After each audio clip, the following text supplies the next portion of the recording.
Hello, everyone. We're just waiting for people to jump on and then we'll kick off in about 1 minute.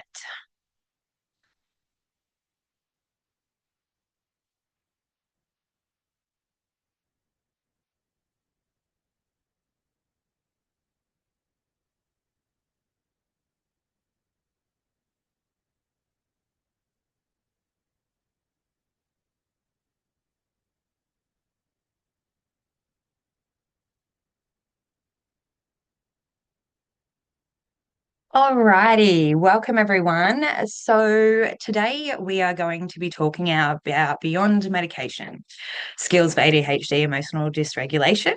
As most of us know, we've seen some legislative changes come out, especially in New South Wales. Um, my name is Madison Parrott. I'm a social worker here at Mindful Recovery Services and the clinical service manager. I'm also a lived experience social worker who is recently diagnosed with ADHD herself. What we are talking about today is what happens next. GPs have now been have now been able to, um, sorry, to diagnose and assess and manage medications, which is massive. As we know, GPs are already kind of busy and overrun. So, what happens next? We have the assessment and we have the diagnosis. And now, what is after that? So, the learning objectives for today will be how to identify emotional dysregulation as a core ADHD feature, understanding Australian evidence base for DBT and ADHD populations, and then apply three DBT techniques in a brief, GP consultation, because as we know, you have 10 to 20 minutes in that, consultation. And determine when to refer for comprehensive DBT informed ADHD support. DBT is a great support for ADHD diagnostics, and we're going to take you through that today. Here's one, the 4:30 p.m. Friday call. So Sarah's mum's on the phone. It's been another explosive afternoon, homework meltdown, sibling conflict, and now Sarah's locked in her room saying she hates her brain. Sound familiar? In your practice, your ADHD patients struggle with emotional regulation beyond attention and hyperactive symptoms. It's about 51 to 75% of all people diagnosed with ADHD. And today we'll give you some practical tools to go through how to manage that. So, what are we looking at? And what's changing? So, current state in Australia, we've got at least 800,000 Australians living with ADHD, 6 to 10% in Australian children and adolescents, and 2 to 6% in adults. Now, we also know that those numbers are not necessarily correct, as we still wildly underdiagnose the LGBTQI plus community and women. So ADHD affects approximately 281,000 children and 533,000 adults. And of course, we've got the legislative changes, up to 1,000 GPs supported to complete training for continuation prescription, which is going to be life-saving. Smaller number of GPs enabled to diagnose and initiate medication. And of course, stages implemented with the initial focus on children. So what this means for you guys, you used to be the referral and monitoring role, and now you become the primary comprehensive care provider. So, managing the whole person ADHD, not just the medication. And the opportunity here is to learn how integrated care models with enhanced support can really benefit our ADHD patients.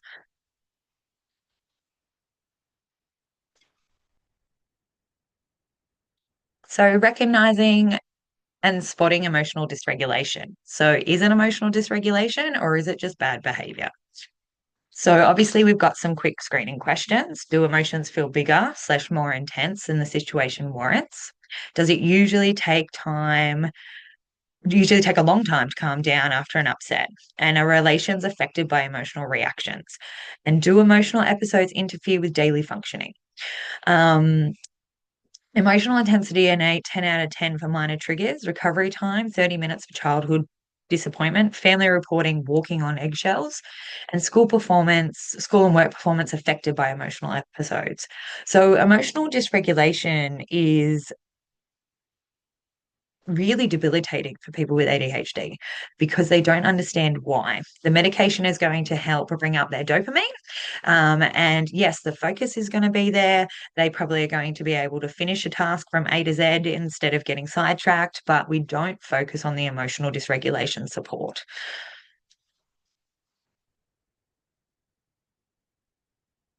So, why emotional dysregulation? I'm just going to move myself so I'm not in the way. So, why emotional dysregulation occurs in ADHD? So, obviously, we have our prefrontal cortex difficulties. Executive function networks also regulate emotions, delayed maturation of emotional control, and difficulty with emotional working memory. So, that includes that memory recall and being able to connect, okay, why did I have this reaction to this situation? Um, Obviously, we also know that clinical psychiatrists are noting distinct increases in adolescent and adult patients presenting with ADD and ADHD symptoms, and Australian guidelines acknowledge limited in ADHD research, calling for more high quality studies. Because what we know is these are neurological, not behavioral. Differences requiring skill based interventions that work with ADHD and not against it. If I do look over, it's just because I'm looking at my notes. So, yes. All right. So why DBT for emotional wreck? Oh, sorry.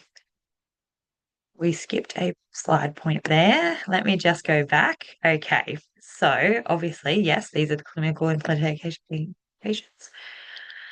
So why DBT works for ADHD? So 86 to 89% of treatment completion versus 50 to 70%. 37.4% improvement in impulsivity and a 53 to 59 clinical recovery rates in straightforward ADHD cases. And then obviously we've got the 28% of improvement occurs post-treatment, which means there's lasting change. Obviously, we know again, limited high quality ADHD research is still needed. Growing clinical psychiatrist observations of emotional dysregulation presentations and need for evidence based non medication intervention. We know the medication works.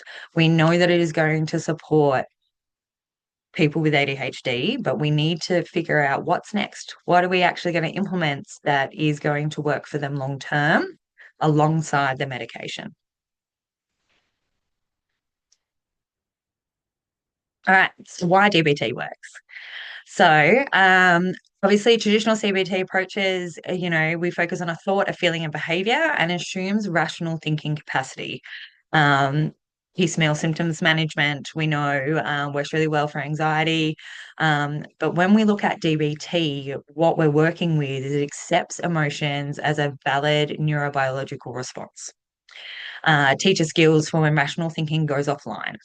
And those four integrated models include mindfulness, distress tolerance, emotional reg, and interpersonal relationship. And these are going to support your clients um, throughout all life stages. So, looking at attention, looking at crisis survival when our emotions are getting too much, looking at understanding and managing our own emotions, and then our relationship skills, how we interact with other people, and how, as someone with ADHD, we can benefit from that because sometimes relationships can be very hard. So the key point is DBT works with the ADHD brain and not against it.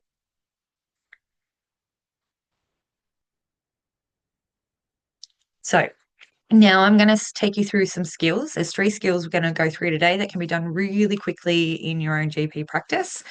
And these can be taught within 2 to 3 minutes. So we're not asking for extra long consultations and things like that, but these are real skills that GPs can use to support not only their ADHD client and especially if they're children, but to support their parents also in taking it home and being able to implement these things within the home setting. So, skill one, validation. This is the foundation, and this is where I start with everything to do with neurodivergency. Validation is a key part in communicating that emotions make sense in context separate from behavior. So, the science, we activate the parasympathetic nervous system, we reduce the amygdala reactivity, and improve therapeutic alliance and treatment compliance.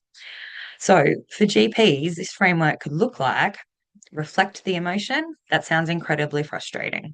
Normalize the response. Anyone would feel overwhelmed in that situation. And then it's about separating the feeling from the behavior. So your anger does make sense. Let's talk about managing it.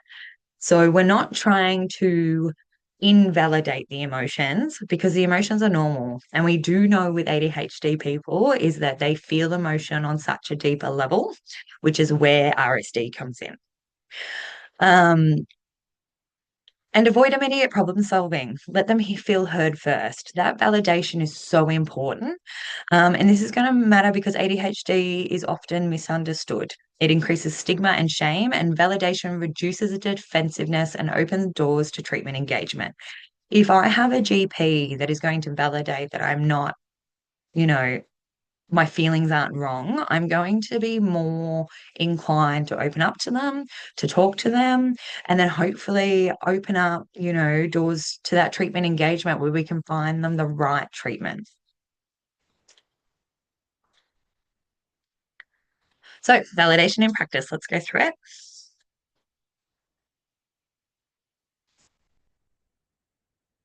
So, medication consult. This is the patient. I've tried everything and I still not control my anger with my kids. The medication isn't working. Maybe I should just stop taking it. And I'm sure we have heard this before across all board of all mental illness. Um, and we know as practitioners, and you guys know as GPs, that medication can be so important in regulating the nervous system and actually helping support, in this case, ADHD. So, a non validating response to this would be the medication is evidence based. You need to try harder with your behavioral strategies. Yes, fair, but not very validating. Um, and then we go into the validating response. Managing these intense emotions while parenting is incredibly challenging, especially with ADHD. It makes sense if you feel frustrated when strategies that work for others don't seem to work for you. The medication is helping you focus. Let's explore what might help alongside the emotional regulation piece. Medication is not going to give you emotional regulation. That is a skill-based thing, and that's why DBT works so well, is because it is actual real-world skills that people can use every single day. So the result is it reduces defensiveness and shame, increases treatment engagement, and opens doors again to that comprehensive care discussion. And then, very much importantly, maintains the medical compliance. Medication compliance.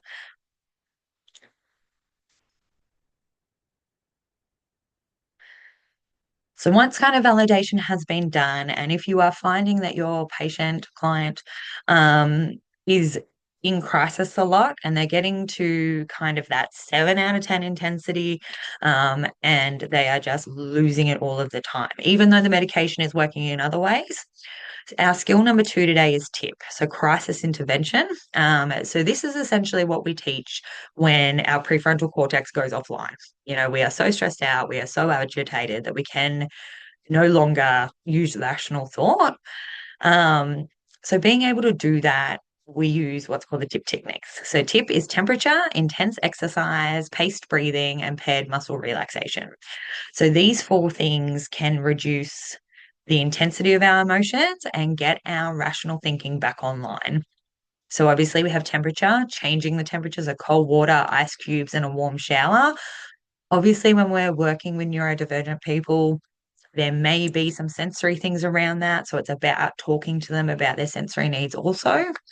Intense exercise, which is not one I choose very often, but a lot of people do. So 30 to 60 seconds of vigorous movement, jumping up and down, star jumps, running up and down the hallway, those kinds of things. Really easy to use with young children. Get them in the backyard really quickly and get them to run around 3 times. This intense exercise is going to bring their regulation up while their emotional regulation their emotional intensity comes down. Pace breathing. This is probably one of my favorites as it's able to be used anywhere.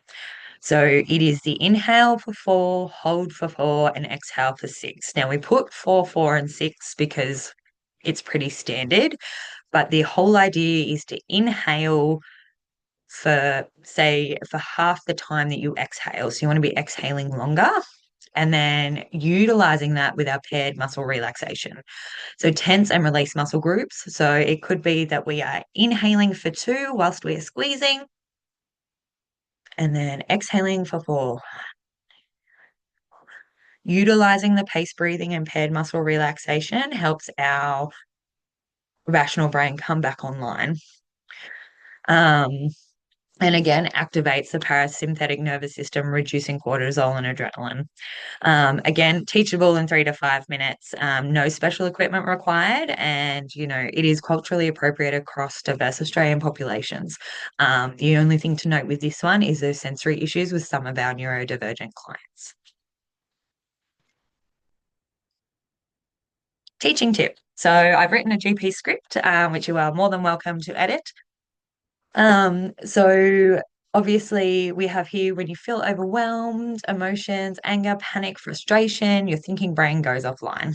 This is an easy way to explain to children. Obviously, the older the client, then you might be able to, talk about our prefrontal cortex and how that works. Um, and tip helps bring things online quickly. So, and then obviously going through with them cold heat, exercise, breathing, muscle, and practice when you're calm. Try and engage your patients to, do it quickly with you in the GP office. Give it a try yourself. Try it with your family members. These are skills everyone can use, but it will definitely support bringing that overwhelm down. And then obviously, if you need other resources, we have them all available at Mindful Recovery, and the website is there.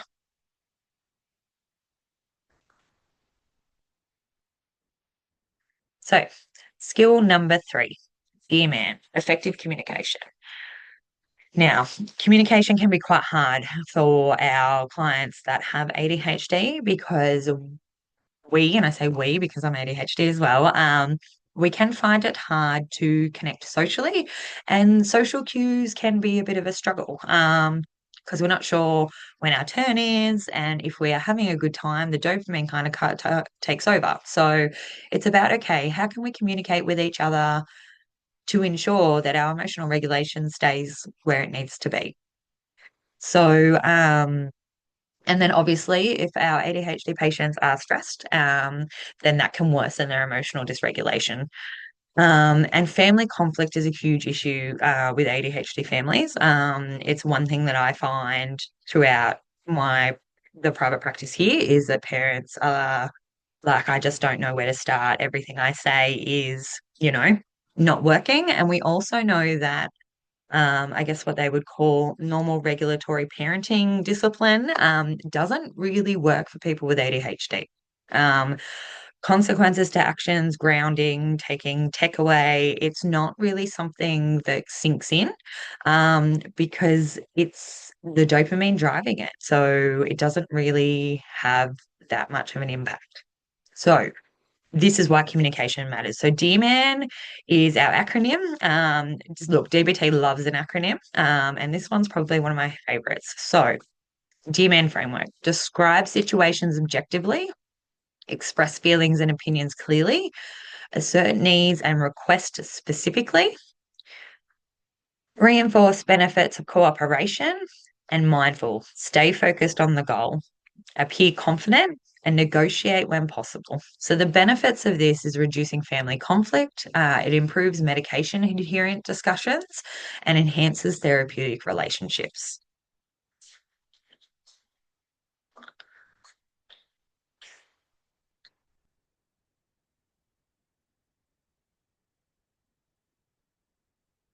Right. How do we actually do it? So the scenario, adolescent medication adherence, and I'm sure this is probably something you have seen a lot throughout our general mental health. And it is something that we see a lot with our young people here with ADHD or taking any sort of medication, is that medication compliance. It's also the understanding of why they are taking the medication. So that's really important. And this is how DMAN is able to support that. So it goes through D, when medication is missed for several days in a row. B, I feel worried about your well-being and frustrated about the family conflict. I need you to take your medication as prescribed, and this helps you feel better at school and reduces stress at home. M, stay focused on medication, not past behavior issues. And then, as I say to all our parents, and same with our GPs, calm, confident tone and eye contact is super important. Not having your phone out, not staring at the computer. That's where the validation stuff also comes in. Um, and then talking to them about what are the barriers of you taking it consistently? Is it the cost? Is it the side effects? Is it the timing? And having these conversations results in problem-solving collaboration rather than family conflict. Um, I think psychoeducation around side effects and timing for especially our young people to understand why they're taking the medication is so important. And Dear Man is a validating way of being able to support that journey.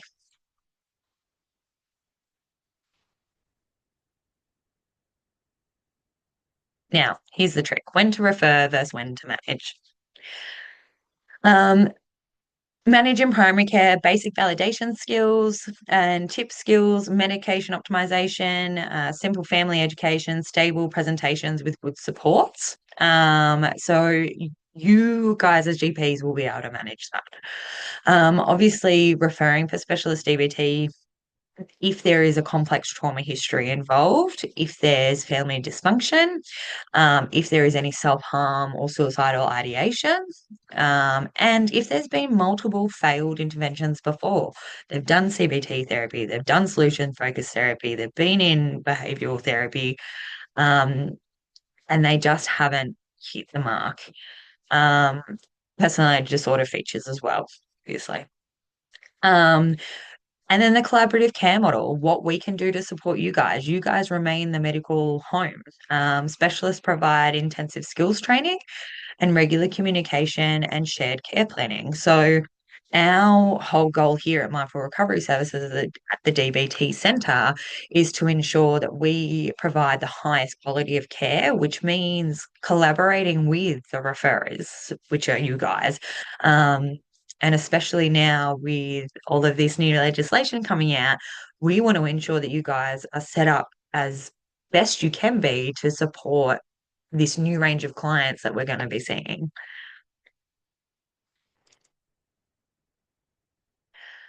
So I just wanted to give you a bit of a case study of how this can really be implemented and really life changing.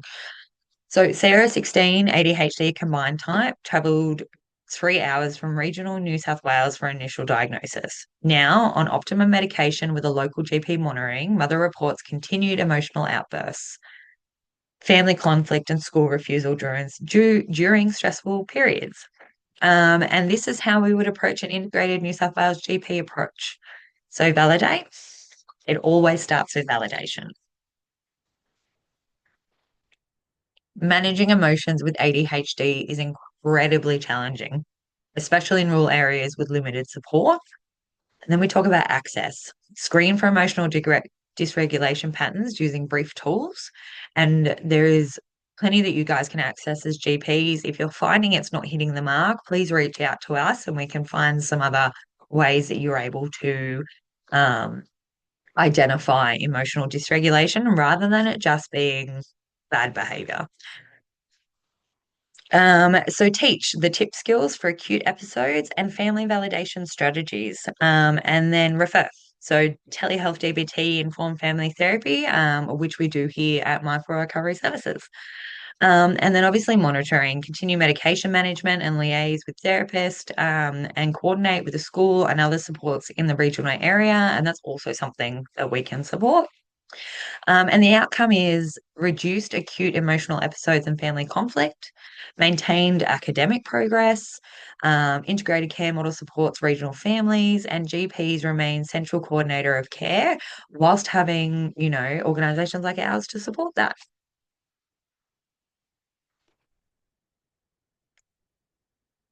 So essentially, before DBT skill integration, it's the weekly crisis call to the GP and possible multiple ED presentations for behavioural issues. family conflict escalating, and school attendance at 60%, um, which we all know for people with ADHD. The RSD, which is rejection sensitivity disorder, really plays a big role in all of this. And if we can up the emotional regulation and understanding about our ADHD, then that really reduces the RSD. And that then turns into crisis calls reduced, no emergency presentations, family reports improve communication, and then school attendance is up. Um, and that's what we want to do here. We want to make sure that our patients moving forward and our clients here at Mindful Recovery Services have that whole world view and not just looking at behavioral issues. It's about, okay, what's going to work across the board for this client? I collated some common questions that I have come across from GPs in my area here on the Central Coast. So, how do I differentiate ADHD emotional dysregulation from, say, bipolar disorder? So ADHD, as we know, triggers episodes minutes to hours duration and is reactive usually to the environment around us. And as we know, bipolar, sustained mood states, days to weeks duration, and less reactive to circumstances. Both can co-occur and both benefit from emotional regulation skills. Um, Obviously, an assessment will be needed if we are thinking one or the other, but we can use the Australian ADHD clinical practice guideline screening tools. Um, I want to just make clear here that ADHD is reactive to environments because of sensory and because of RSD. A little bit like autism, but we don't seem to focus on it as much with people with ADHD. And we will also find that for women and the LGBTQI plus community and possibly our First Nations. I do not have the stats on that, so I'm not going to say, is that bipolar can be mistaken for, like ADHD can be mistaken for bipolar. I have seen the wrong diagnosis several times because with a bipolar diagnosis, if they um, present to ED and they get that diagnosis in hospital, obviously they are at their highest. And we are you know, then when they leave, the bipolar medication isn't working because it's not actually bipolar, it's actually ADHD or neurodivergent burnout. So this one's really important to kind of take note of. Um, what if a parent wants medication increased for behavioral issues? So this one we see a lot and across the board. Obviously, behaviors are still increasing, but they're on medication. So, well, if we just increase the medication, then it will decrease our behavioral issues, which we know is not entirely true.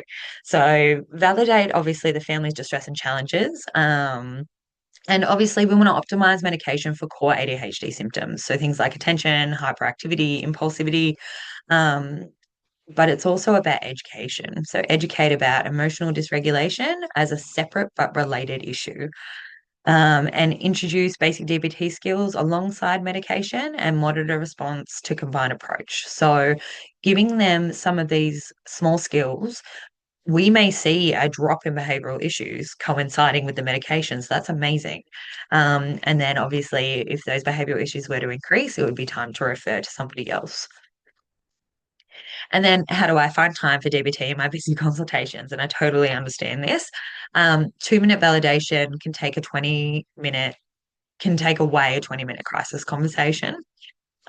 Tip can be taught in 2 to 3 minutes, and there is 1,000 YouTube videos out there about tip skills. Um, I will also send out today a little take home kind of card that we do that has all the tip skills listed that you can utilize in your toolbox to give ADHD families. Um, and obviously using longer appointment slots for complex ADHD assessments, which the Medicare line items will reflect when everything kind of rolls out. And then obviously refer to us at mindfulrecovery.com.au for comprehensive skills training. We have training specifically for GPs, for parents. We have family training and groups, and also obviously our individual support that we do offer.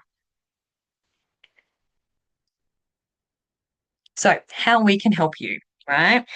So, services for GPs, we do a lot of professional consultation, complex case discussions, and treatment planning, training programs. So, like I said before, DBT skills for healthcare providers, referral pathways. We have telehealth options, and ongoing support, supervision, and case consultation, especially if there is a tricky case. We are definitely on board for that.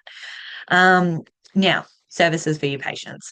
So, individual DBT therapy, we tailor ADHD specific emotional regulation focus. So, yes, we have our structured DBT over here, but we can adapt it to meet the needs for our specific ADHD clients. Family DBT skill training, group programs, telehealth access, and school consultations, which I think is super important um, in this area. And then obviously the evidence-based approaches. We follow the ADHD clinical guidelines, DBT adapted for ADHD. Collaborative care is our top priority. We want to be involved to see how we can support and make your lives easier while supporting the client. Outcome measurements and progress monitoring. So if you do want any more information, the website is listed down below. And just on the last side here, this is our value comparison. So we offer obviously our weekly one-on-one sessions. And as you can see, they're roughly around $230 a session. If it's with a rebated clinician, they get back 850 a year. And then that's about 48 hours. Out of pocket, it's about 10 grand. When we look at our 12-week program, it's $125 a group. And you do get a rebate of 400 a year, 24 hours, and that's at 1,100. Now, DBT 12-month program is probably the best value you are ever going to get for a therapeutic service. Um, yes, price shock at $12,000, but the amount that you get on top of that, so you get your one-on-one, you get your weekly group, and you get phone coaching, and that is unlimited. So we're looking at 127, 130 hours a year. With rebates as well, it becomes a little bit less. So yes, thank you, everybody, so much for your time today. Please do not hesitate to reach out if you have any more questions or queries. And I look forward to hopefully working with you soon whilst we work out how all these changes are going to impact you guys. And I hope that we can be as much as a support to you as we are to our clients. Thank you.